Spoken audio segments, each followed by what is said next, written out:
You've heard of these guys. ARC, or the Augmented Rights Coalition. They're a human rights group who, on the surface at least, is trying to provide equal rights for augmented people. It was started by Dr. Talos Rucker, soon after the AUG incident when Rucker started to speak out against the anti-AUG legislation that was being passed by several local governments. If you ask me, it's not working. Things seem to be getting worse.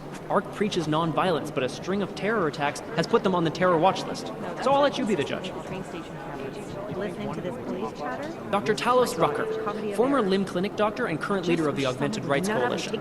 Rucker has chosen to leave his native Germany and to live in the Utelek complex near Prague as a protest to draw attention to the upcoming Human Restoration Act vote. Rucker is a pacifist and believes that what is happening in Prague is what will happen all over the world if the Restoration Act becomes law. I'd love to get a look at the bomb site myself, but no dice, not our show. These guys might as well be ghosts. Wasim Alam, the head of the Jinn, former limb clinic doctor and surgeon before he turned to more profitable enterprises. He brings the same cold and calculated approach he brought to saving lives to running his business with his brother, Salar. This guy is the face of the Jinn and a charismatic force of nature. They call him the Bull of the North and the Heart of the Jinn. Real name Salar, works in conjunction with his cold and calculating brother, Wasim, who saved his life during the AUG incident. He is proudly augmented and parades his AUGs around wherever and whenever he likes. The hatred of AUGs from groups around the world has only emboldened him and his organization. I would have thought you'd had your fill of these guys since Dubai, Jensen. The Jinn, a group of smugglers led by twin brothers, Salar and Wasim Alam. Their exact base of operations is unknown, but it's most likely in Muscat, Oman. The brothers Alam have been in operation since 2020 and have greatly expanded their operations since then, recruiting mercenaries, ex-military, nationalistic agitators, and other colorful criminal agitators from Afghanistan, Iran, Iraq, Saudi Arabia, and the surrounding region. They deal in drugs, weapons, medical implants, AUGs, and they occasionally throw in some human trafficking. I've run DNA checks through all the alphabet. Our arms dealer Shepard, aka John Trent, is a former Special Forces commander and ex-Bell Tower operative. And as is typical for those ex-Bell Tower employees, he's been selling off old Bell Tower tech and weapons. But we don't need to worry about him anymore. He was killed by those gold mask guys in Dubai. You know as much as I do about these guys. They're augmented, well-trained, and very dangerous. And they seem to be massing weapons and AUGs for some sort of attack. We don't know what yet.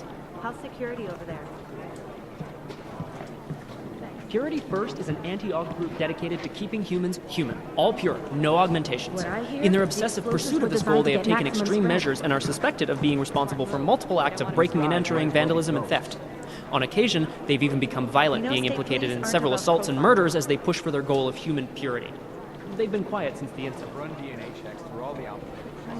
Oh, here we go. The Diwali crime family. As you may already know, they're one of the largest crime syndicates in Eastern Europe, but they do business almost everywhere, from Northern Europe all the way to the Middle East.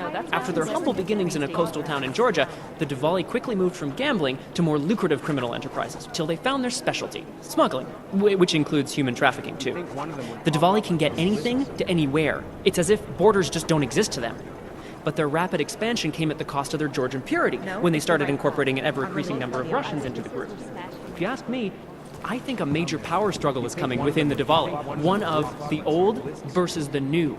The past versus the future.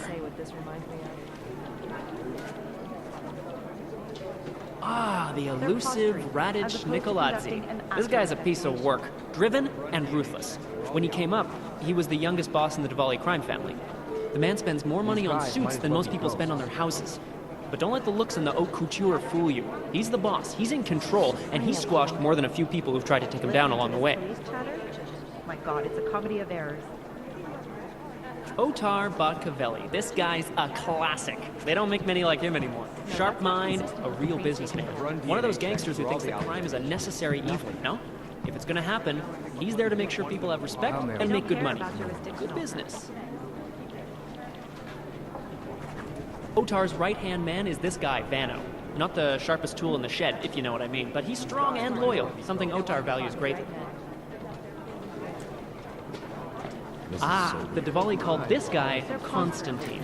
Like that's supposed to be intimidating, right? We don't have a last name for Constantine, but until his death in the Rizika bombing, he was a high-placed member of the Diwali crime family, answering to Otar Botkavelli. Is We it or suspect is it he has not a lots of probable connections in target? the upper echelons of the organization, all the way You up to think one of Raj them would Nikolazzi pop up and on some beyond. lists? Between you and me, I suspect that he's a con, a spy that watches a Diwali lieutenant closely to make sure he doesn't make a move on the Reactive action would boss. be great if we knew where to start. These guys might as well be ghosts. The classic Diwali structure has 2 spies, or pakhans, working for the lieutenant who report directly to the boss, to make sure he stays the boss. Those guys are pretty violent. No, it's the right call. I'm relieved, to be honest. This is so weird.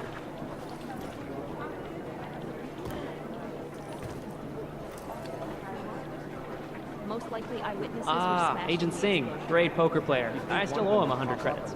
So I hope his incursion with the Jinn lasts another few months. How's You know, security? maybe he'll Run forget I DNA owe him the checks money. through all the alphabet agencies. Nothing.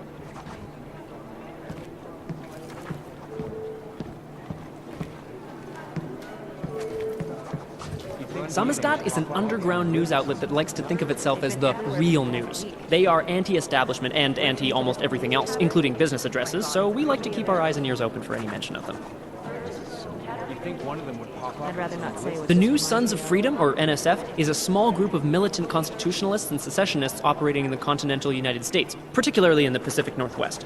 The group was formed as a reaction to the American government's increasingly authoritarian regime. NSF is committed to fighting the influence and control of a group of unknown people they believe to be the Illuminati with strategic guerrilla warfare strikes. They are suspected of having ties with Janus and the Juggernaut Collective. Run DNA checks through all the alphabet. Janus. I mean, what can you say about him? Or her. Nobody really knows who or what Janus is. But what many believe is that Janus is running the most dangerous hacking group in the world, attacking corrupt politicians and businesses on a global scale. The corporate world is terrified of Janus. What to say about the Juggernaut Collective that isn't speculation. A bunch of their members were running operations out of Montreal in 27, resurfacing for a while in 28. You heard of the Rifleman Bank Station? Bell Tower?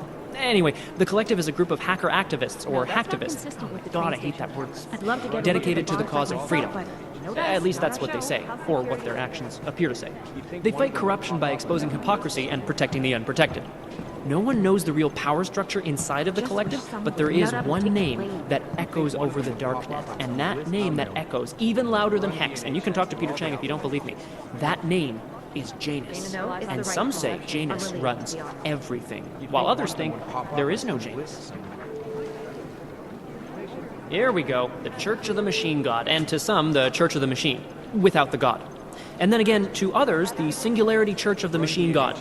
This group has so many names and subgroups, it's hard to keep track. And believe it or not, they've been around in one form or another since the early 1970s.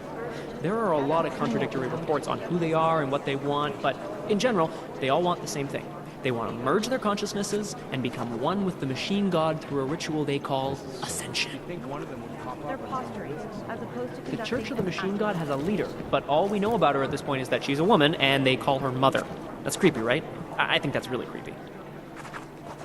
I've run DNA checks through all the alphabet. There's a rumor that the Church of the Machine God is building a machine that will help bring forth the singularity. Sure, I guess that's a possibility.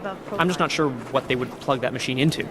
I've been scrubbing through garbage for hours. Still You nothing. think one of them would pop up on some list somewhere?